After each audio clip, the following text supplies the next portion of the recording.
Hello students, myself Shehnaz Qureshi, and again I am here with the next session of 8th Science chapter number 1, crop production and management. Students, we will have some quick review of what we have done in our last session. I hope you all have read what I have given you and you all have revised also. Let us quickly revise what we have done in the last session. First of all, why do we need food? We need food to get energy to carry out our life processes. Now we need to produce food on a large scale because we cannot depend on nature for the requirement of food, which give rise to agriculture. We have also discussed definition of agriculture and crops. Agriculture means cultivating soil for growing crops and nurturing animals to provide food and other products. And crop, when plants of the same kind are cultivated on a large scale, it is called crops. Now, two cropping pattern also we have discussed. The two cropping patterns are Kharif crops, the crops which are grown in rainy season, and Rabi crops, that is the crops which are grown from October to March. Along with Kharif crop and Rabi crops, pulses and vegetables are also grown throughout uh, summer at many places.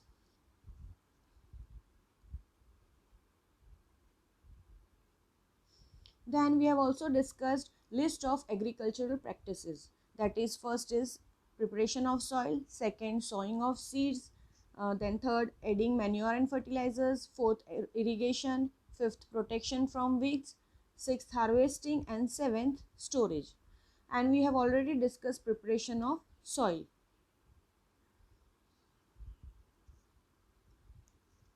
The main first step for the preparation of soil is ploughing. Ploughing makes the soil porous, which trap air and which help in the growth of earthworm and microbes, which are very useful for soil. Now the process of loosening and turning of the soil is called tilling or ploughing.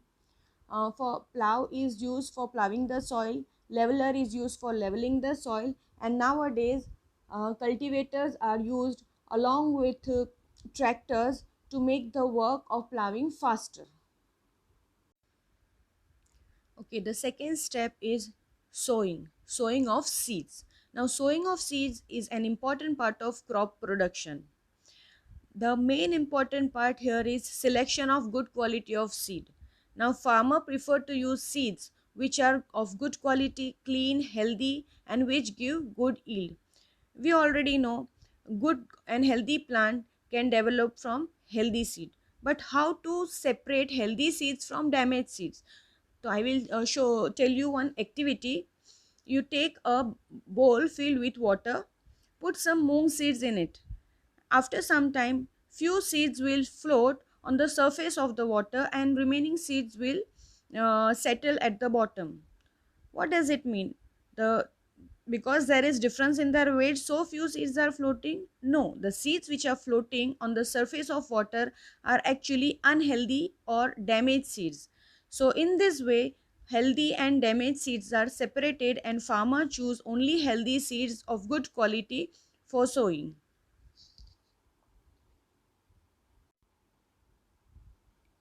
Before sowing, one of the important tasks is the selection of tool.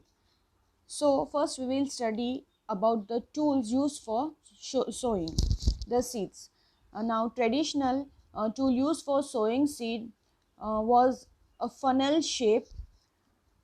The seeds are filled up into the funnel and passed down through two or three pipes having sharp end. The end peers into the soil and place the seeds there. This is the traditional method of sowing seeds. Now while sowing seeds, children, it is very important to sow the seed at equal distance because it is necessary for each and every seeds to get proper nutrients, water and sunlight. If all the seeds are placed at one place, it will give rise to many plants at one place, and then there will be a competition for sunlight, nutrition and water. So the selection of tool is very important. Farmers cannot sow seeds randomly in the field. It should be at equidistance and it should be properly put into the soil, and it should be covered with the soil. Otherwise birds can eat away the seeds and farmers will left without any production.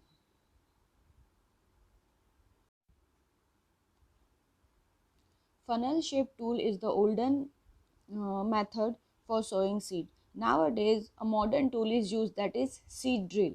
Seed drill is used for sowing seeds with the help of tractor. This sows seeds uniformly at equal distance and depth. It ensures that seeds are covered by soil after sowing.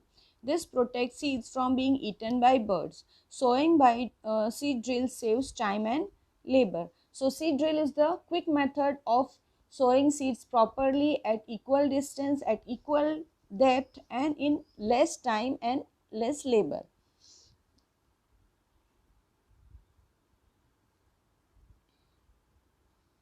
Now, as I told you, sowing seed is an important part of agriculture. So, following points should be kept in mind while sowing seeds. First is appropriate distance between the seeds is necessary to avoid overcrowding.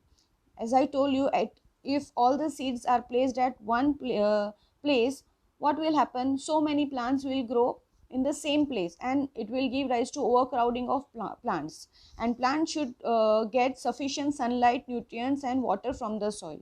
So if there is overcrowding in the field, they will not get proper sunlight, water and nutrients, and at times a few plants may have to be removed to prevent overcrowding.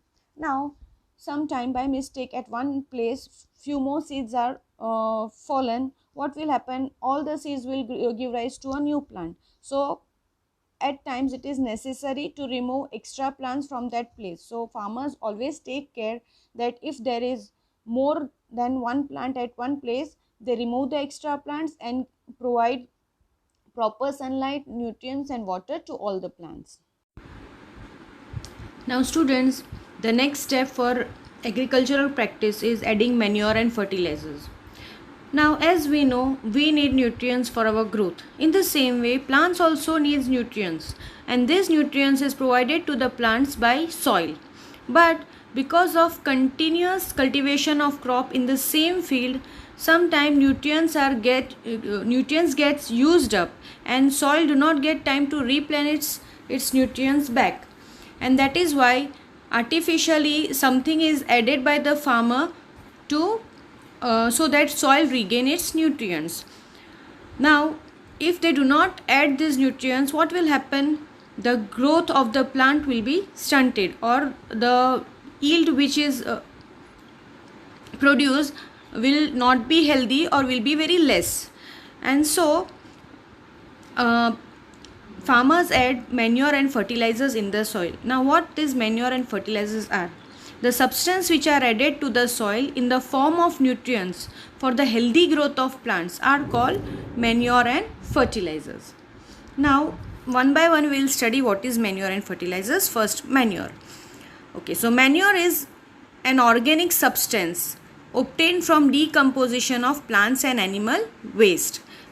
Organic substance means it is a natural substance. It is obtained from decomposition of plants and animal waste. Now decomposition is done by some microorganisms. Microorganisms are already present in the soil. When plant and animal waste mixes with the soil, these microorganisms decompose it and convert it into humus. Manure are natural substances. Manure can be prepared in fields by using farm waste. Manure provide a lot of humus to the plants. It is less rich in soil nutrients. Now we all know that on top soil, all dead plants and animal waste is decomposed and it is automatically mixes with the soil and provide humus to the soil. Now sometime due to continuous cropping in the same field, this amount of humus is reduced and therefore farmers add manure to get healthy growth of plant or crops. Fertilizers is inorganic substance rich in particular nutrients. Now actually fertilizers are chemicals, or you can say fertilizers are man-made substances. they can be produced in factories. Now fertilizers do not provide any humus to the soil, but fertilizers provide certain nutrients which are deficient in the soil. It is rich in plant nutrients like nitrogen, phosphorus and potassium. Now, sometimes excessive use of fertilizers is harmful to the soil. It pollutes the soil, and sometimes it also pollutes underground water. So, fertilizers have also become a source of water pollution. Therefore, in order to maintain the fertility of soil, we have to substitute fertilizers with organic manure or leave the field uncultivated in between two crops, so that soil can maintain its nutrients value and get the nutrients back. Now, some common examples of fertilizers are urea, ammonium sulfate, superphosphate, potash, NPK, etc. NPK means nitrogen, phosphorus and potassium. NPK is very widely known fertilizers. As I told you, there are so many disadvantages of using fertilizers. It pollutes soil, it pollutes underground water, and it degrades the quality of soil. On the other hand, there are so many advantages of using manure. We'll go through some of the advantages. Manure is considered better than fertilizer because it enhances water holding capacity of the soil. It makes the soil porous, due to which exchange of gases takes place. Now, students, as I told you, it is necessary for the soil to exchange the gases, because there are so many microorganisms which are growing in the soil. Even earthworm and some of the organisms grow in soil, and which are very very helpful for the soil. But if soil lack oxygen or exchange of gases does not take place in the soil, then also the quality of soil goes down and the growth of the crop is reduced. Then manure increases the number of friendly microbes. It improves the texture of the soil. So these are all advantages of the manure. And on the other hand, fertilizers are, I am not telling that fertilizers are not good for soil, but excessive use of fertilizers damage the soil. On the other hand, if manure are used in excess also, it will not cause any harm to the soil. Another method to replenish the soil with nutrients is crop rotation. Now, crop rotation is done by growing different crop in different season alternately. Earlier, farmers in North India used to grow legumes in one season and wheat in the next season. We all know that leguminous plant require lot of nitrogen, and nitrogen fixing bacteria, that is rhizobium, fix nitrogen in the soil and root absorb that nitrogen. Now maximum nitrogen from the soil is absorbed by leguminous plant. So in the next season, if again the farmers grow leguminous plant, what will happen? The nitrogen of the soil is reduced, and so the next crop will not grow well. So instead of again growing the leguminous plant, they used to grow wheat. So the deficiency of nitrogen in the soil is replenished again by the rhizobium bacteria, and even wheat and leguminous plant both grow well. So this can be done by growing crops alternately. Okay students, so this is the end of the session. In next session, I'll start with irrigation and sources of irrigation. Till then, bye bye. Take care.